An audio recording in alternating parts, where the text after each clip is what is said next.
Baik, Assalamualaikum warahmatullahi wabarakatuh. Pada kesempatan ini saya akan melanjutkan lagi sharing mengenai dasar-dasar antena. Dalam hal ini saya akan coba membahas mengenai salah satu dari parameter penting dari antena yang dinamakan sebagai pola radiasi antena. Pada textbook atau pada penulisan bahasa Inggris, pola radiasi antena ini dinamakan juga sebagai radiation pattern. Kita pahami dulu bagaimana definisi dari pola radiasi ini. Jadi sebetulnya pola radiasi ini adalah suatu bentuk grafis ya, atau gambaran grafis bagaimana kekuatan pancaran atau penerimaan dari sinyal suatu antena di dalam fungsi sudut. Terlihat di sini pengertian itu juga ada dua sisi, yaitu kekuatan pancaran dan penerimaan. Artinya pola radiasi ini berlaku untuk pengiriman sinyal, bagaimana radiasi bentuk pengiriman, bentuk pola radiasi pengiriman sinyalnya atau bentuk pola penerimaan sinyal pada suatu antena tersebut di dalam fungsi sudut. Ada beberapa macam pola radiasi yang perlu diketahui atau umum diketahui di dalam sistem antena, yaitu yang pertama dinamakan sebagai jenis omnidireksional. Jadi omnidireksional ini adalah jenis pola radiasi yang memiliki radiasi ataupun penerimaannya sama ke segala arah. Walaupun ini namanya pola radiasi, sebetulnya berlaku juga untuk pola penerimaan sinyal ya. Jadi arahnya sama ya. Jadi radiasi atau penerimaannya sama ke segala arah.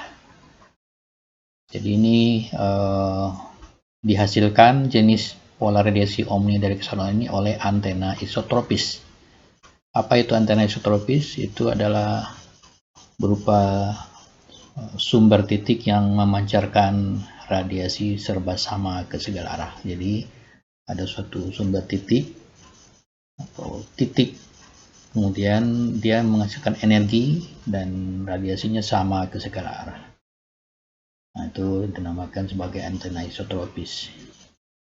Kalau dianalogikan seperti bola lampu ya, bola lampu yang di bola lampu tersebut kita letakkan di dalam ruangan, di tengah-tengah ruangan, maka tentu bola lampu tersebut akan menerangi seluruh ruangan secara sama. Maka kira-kira seperti itulah pemisalan atau analogi dari antena isotropis tadi. Jadi bola tersebut kira-kira berupa sumber titik tadi.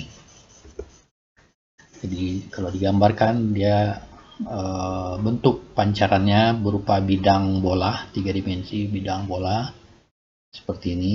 Jadi di tengah-tengah bola itu ada sumber titik ya, antena tadi. Nah, di permukaan bola itulah yang dinamakan sebagai polanya atau yang pola omnidireksional tersebut. Jadi jaraknya dari titik pusat ya, ini dinamakan sebagai R. Kemudian dalam praktisnya sebetulnya antena titik ini tidak dapat diwujudkan atau tidak mungkin diwujudkan. Jadi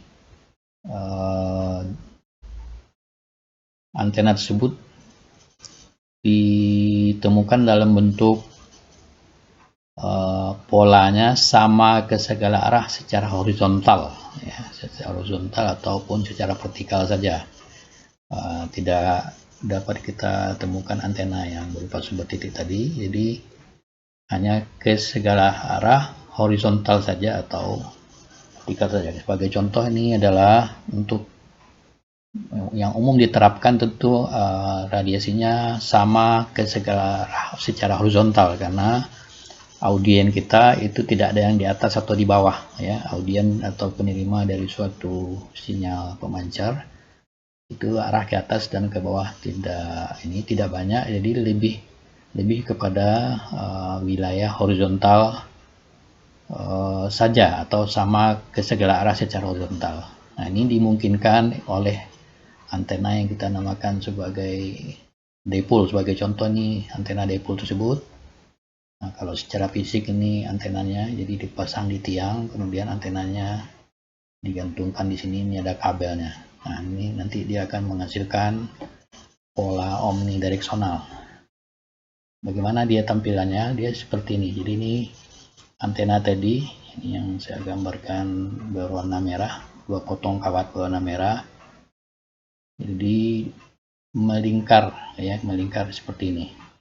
Jadi kalau digambarkan 3 dimensi, dia seperti ini tampilannya. Jadi antena tersebut dia berada di tengah-tengah ini. Jika kita potong secara vertikal ya, secara vertikal atau elevasinya, jadi pada bidang elevasi atau pola elevasinya, maka dia tampilkannya seperti ini. Namun jika kita lihat secara horizontal ya, dilihat dari atas, maka polanya adalah sama ke segala arah. Maka ini yang kita namakan sebagai omnidireksional tadi. Jadi sebetulnya dia omnidireksionalnya tidak full, hanya sama ke segala arah secara horizontal saja ya. Jadi yang ini kita gunakan kalau antenanya adalah secara vertikal ya. Antena ini dipasang secara vertikal, jadi kalau dilihat dari atas dia berupa titik ya, seperti titik. Jadi kalau dilihat dari sisi samping ya atau elevasi, dalam bidang elevasi, maka dia seperti ini, 2 potong seperti ini, atau seperti ini, 2 potong kawat, 2 potong elemen. Jadi pengguna dapat menangkap sinyal di setiap penjuru antena pemancar ya.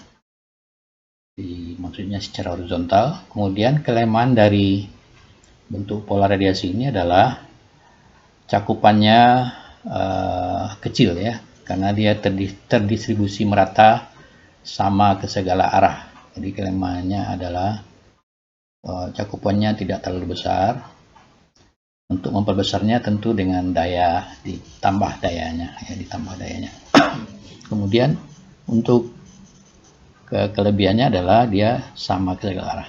Jadi itu untuk kelebihan dan kelemahan dari antena dengan pola radiasi omnidireksional tersebut. Kemudian jenis pola radiasi yang kedua itu dinamakan sebagai directional pattern atau pola yang ke arah tertentu. Jadi dia ada arahnya, polanya ada arahnya. Kalau yang tadi sama ke segala arah, kalau ini ada arahnya ya, arah tertentu. Nah, arah tersebut bisa terbagi lagi. Yang pertama unidireksional ke satu arah, dan nanti bidireksional itu ke 2 arah ya, ke 2 arah pancaran atau ke 2 arah penerimaan. Nah, kita masuk ke yang unidireksional dulu, yang ke satu arah. Jadi dia pancaran atau penerimanya ke satu tempat atau ke satu arah saja. Antena yang bisa menghasilkan pola seperti ini, sebagai contoh adalah antena Yagi sebelah kiri. Ini adalah antena array, jadi banyak elemennya. Ini termasuk antena LPDA, Low Periodic Dipole Array. Kemudian yang lain ini jenis antena helix ya. Di pancarannya ini adalah ke satu arah. Sebagai contoh ini arahnya adalah arah ke kiri dari slide ya, arah ke kiri karena dia mengarah ke kiri ujungnya. Ini juga arah ke kiri. Ini jenis pola unidireksional. Jika ditampilkan, maka bentuk polanya tersebut ada ini ya, ada lobe namanya, ada bidang-bidang seperti ini, ada bidang yang besar seperti ini, ada bidang lobe kecil di bawahnya. Ini adalah tampilan dari pola radiasi unidireksional. Kelebihan dari antena dengan pola radiasi unidireksional ini adalah jaraknya lebih jauh jangkauannya dibandingkan dengan pola yang pertama tadi yang sama ke segala arah, karena dia terfokus atau konsentrasi pada arah tertentu, ya. Jadi itu kelebihan dari antena dengan unidireksional.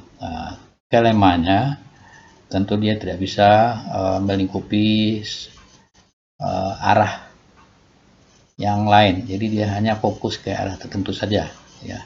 Jadi kelebihannya jarak jangkauan lebih jauh, namun jangkauannya terbatas pada arah tertentu saja. Itu adalah kelemahan dan kelebihan daripada antena dengan pola radiasi unidireksional. Berikutnya jenis antena dengan pola direksional terarah, itu yang dinamakan sebagai bidireksional. Jadi dua arah, ya. Jadi dua arah itu dapat diperoleh dengan antena dipol yang dipasang horizontal seperti ini. Di horizontal seperti ini. Nah, ini juga tampilan 3 dimensinya. Maka polanya adalah di sekeliling daripada elemen tersebut, ya. Ini seperti donat kan, kue donat seperti itu. Jadi yang kuning ini adalah elemen antena tersebut, di sebelah sana juga ada elemennya. Kalau kita potong secara horizontal, maka dia membentuk dua bidang ini. Jadi ini arah utara misalnya, ini arah selatan. Dua bidang radiasi. Nah, karena dia dua bidang, maka dinamakan sebagai bidireksional. Namun jika kita potong donat ini secara ini vertikal, maka hasilnya adalah bidang melingkar, ya, melingkar. Jadi yang terpakai di sini adalah arah horizontalnya. Jadi arah horizontal karena audien atau pancaran atau penerimanya adalah pada arah horizontal, sehingga dinamakan sebagai bidireksional. Kemudian jika kita perdalam lagi atau kita explore lagi apa saja yang ada pada pola radiasi tersebut, sebagai contoh ini adalah untuk pola unidireksional. Jadi ada lekukan atau lob namanya. Ada lob besar, ada lob kecil-kecil di sini. Jadi lob besar ini dinamakan sebagai main beam, ya. Main beam atau juga main lob atau major lob. Jadi suatu lob yang menunjukkan arah radiasi maksimum daripada suatu pancaran, ya. Ini juga tampilan lainnya. Jadi ini ada lob besarnya berwarna merah di sini, kemudian yang abu-abu ini adalah lob kecil. Ini lob kecil dinamakan juga sebagai minor lob atau side lob, ya. Dia di sisi, lob yang berada di sisi dari lob utama.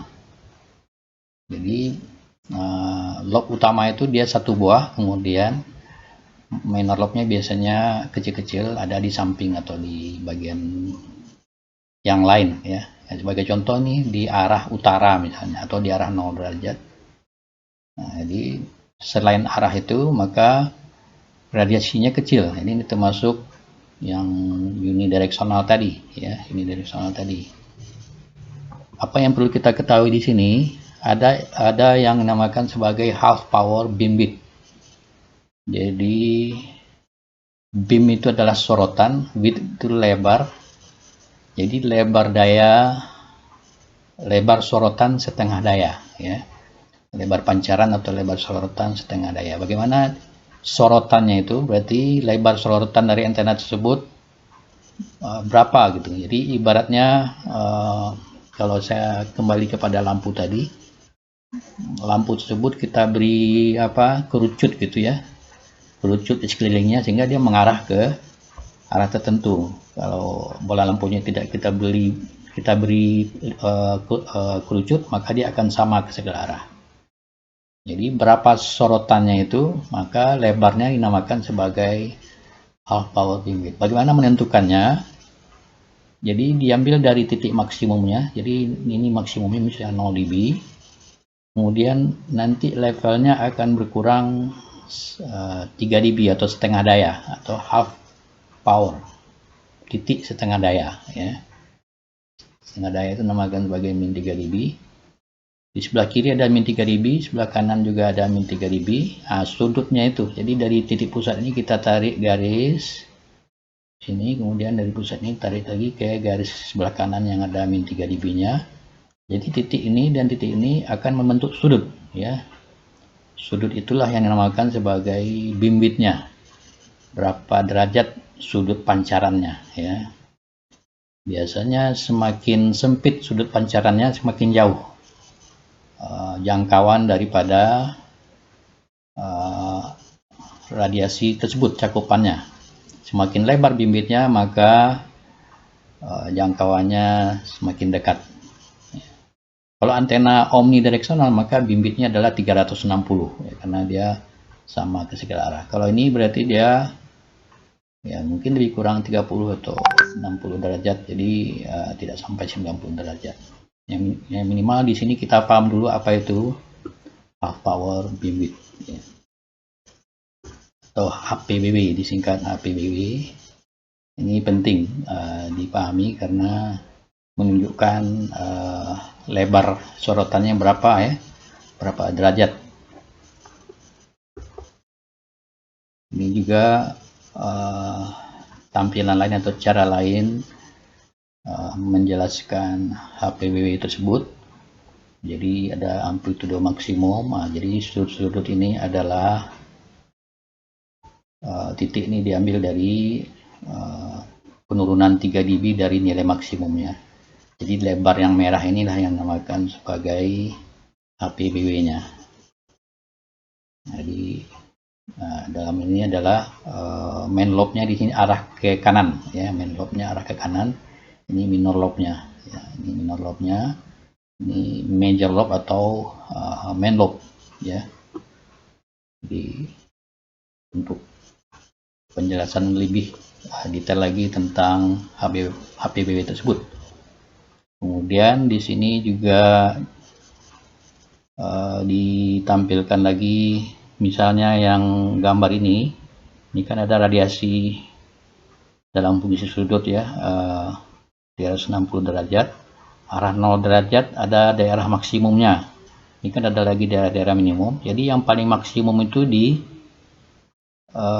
fokuskan atau dieksplor. Nah, misalnya dia begini. Nah, disinilah kita mendapatkan HPBW-nya. Jadi bukan di daerah yang kecil-kecil nih. Jadi di koordinat tersebut di seluruh arah di mana yang maksimumnya. Jadi di sini pas ada satu arah yang maksimum, arah ke atas atau biasanya daerah 0 derajat.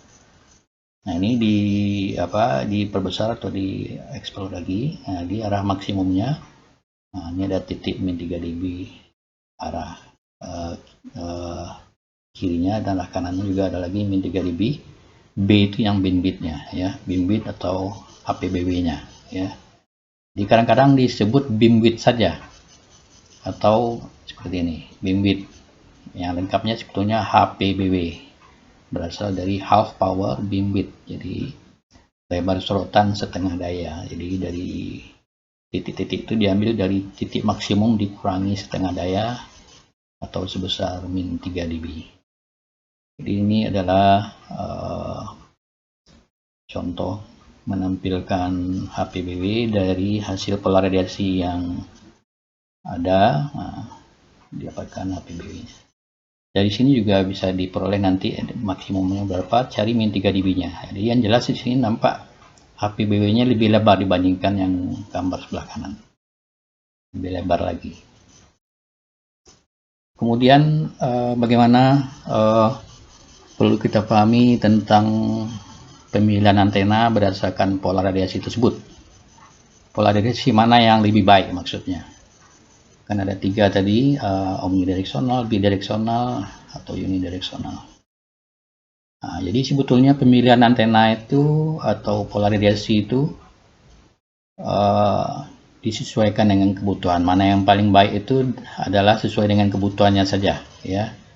Sebagai contoh di sini, untuk wilayah yang bentuknya memanjang seperti ini kira-kira, ya, memanjang dari barat ke timur, maka lebih tepat kita menggunakan antena dengan pola bidireksional, dengan catatan antena tersebut berada di tengah-tengah dari wilayah tersebut. Jadi antenanya di tengah-tengah, maka lebih baik kita pilih antena dengan pola radiasi bidireksional. Jadi ini contohnya antenanya mengarah ke utara dan ke selatan, berarti radiasinya mengarah ke barat dan timur.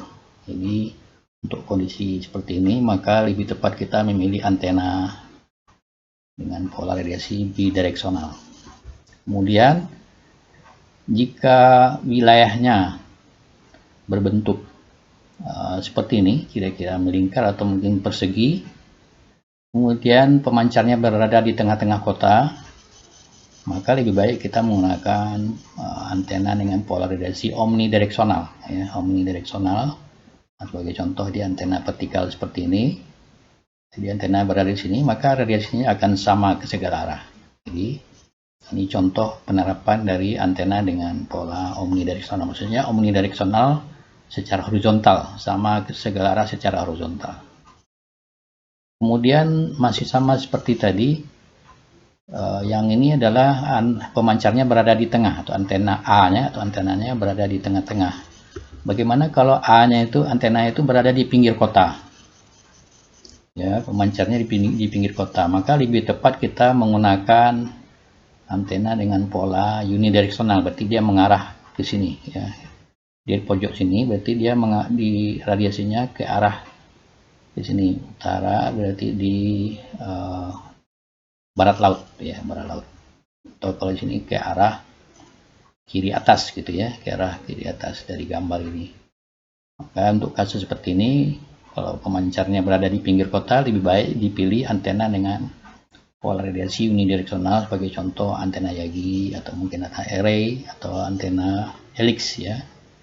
Ini juga contoh bagaimana memilih pola radiasi sesuai dengan kebutuhan. Sekarang bagaimana mengukur pola radiasi tersebut, ya. Jadi untuk mengukur pola radiasi tersebut, kita melakukan setting seperti ini. Ada antena pemancar, ya, antena pemancar atau antena referensi, misalnya sebelah kiri, dan antena penerima di sebelah kanan. Antena referensi nanti ada pembangkit sinyal yang dihubungkan ke pemancar tersebut. Pada penerima nanti ada spektrum analyzer yang berperan sebagai penerimanya. Jadi karena dia dalam fungsi sudut, maka antena terima ini ada diputar nanti. Diputar dari 0 derajat sampai 1 putaran. Jadi di sini disebutkan dari 0 sampai 359 karena 360 itu kan sama dengan 0 derajat.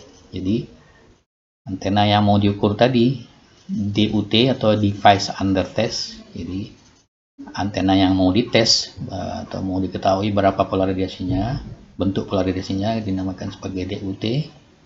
Nanti diputar, ya. Biasanya di sini ada motornya. Kalau mau otomatis ada motornya yang bisa memutar antena tersebut 1 putaran.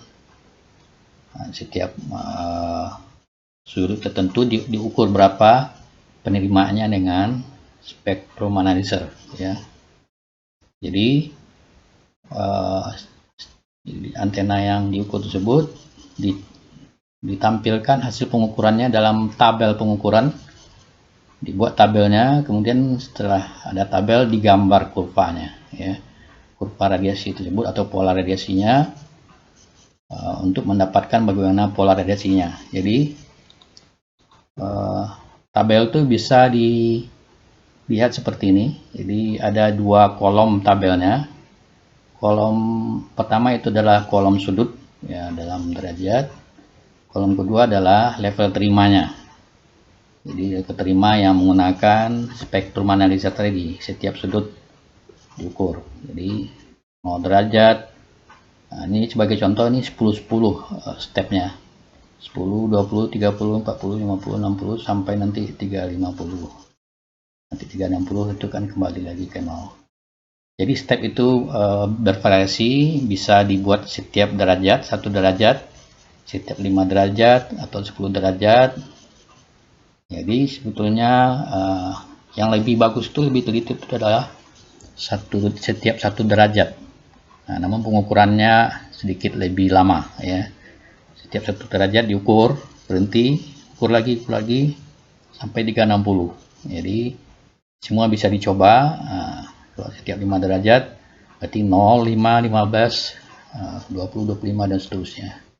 Di contoh yang di tabel ini adalah step atau penambahan sudut yang menggunakan 10 derajat ya. Nah, ini levelnya, jadi dalam dBm misalnya 0 derajat adalah 0 dBm, 10 derajat levelnya min 1 dBm, 20 derajat min 1 dan seterusnya, sesuai dengan datanya misalnya. Kemudian untuk menggambarkan pola radiasi antena itu ada formnya, jadi buat lingkaran-lingkaran seperti ini pada setiap sudut. Jadi ada sudutnya 0, 30, 60, 90, 120, 150, 180, 210 dan seterusnya, satu putaran penuh ya. Jadi sebetulnya di sini juga ada 10, 20, 40, 50-nya juga ada. Jadi bukan berarti tidak ada sudut itu, cuma ini untuk tidak terlalu ramai saya buat 30 yang muncul di grafisnya. Kemudian ada lingkaran levelnya. Jadi ini lingkaran 0 dBm. Kemudian bagian dalam sedikit satu strip min 1 dBm, lingkaran min 1, kemudian lingkaran min 2, lingkaran min 3 dan seterusnya tergantung kepada datanya ya. Jadi dari data yang ada tersebut, sebagai contoh dimasukkan nilai-nilai tadi ya. Misalnya dari ini 0 derajat 0 dBm, 10 derajat min 1 dBm ya. Jadi 0 derajat 0 dBm, 10 derajat min 1 dBm, 20 derajat adalah min 1 juga, 30 derajat min 2, kemudian 40 derajat min 1 lagi, kemudian 50 derajat min 1, 60 derajat 0 lagi, begitu seterusnya menyesuaikan dengan data. Jadi setiap titik itu ditandai. Jadi di sini nampak titik merah ya, sebagai hasil kita memplot data-data pengukurannya. Kemudian titik-titik itu dihubungkan ya, jika dihubungkan maka dia akan membentuk pola. Nah, inilah dia. Kalau kita hubungkan, diperoleh pola. Jadi kira-kira ini membentuk bidang yang sama ya. Jadi idealnya pola omnidireksional itu memang seperti lingkaran, namun dalam prakteknya tidak mulus seperti lingkaran. Jadi kira-kira seperti ini contoh data pengukuran dari pola radiasi, penggambaran pola radiasi untuk antena omnidireksional. Nah, jadi dengan demikian kita bisa paham bagaimana menggambarkan pola radiasi tersebut dan juga tahu apa karakteristik yang ada pada pola radiasi tersebut. Kemudian juga macam-macam dari pola radiasi yang ada. Dikira demikian, mudah-mudahan dapat dipahami dan bermanfaat.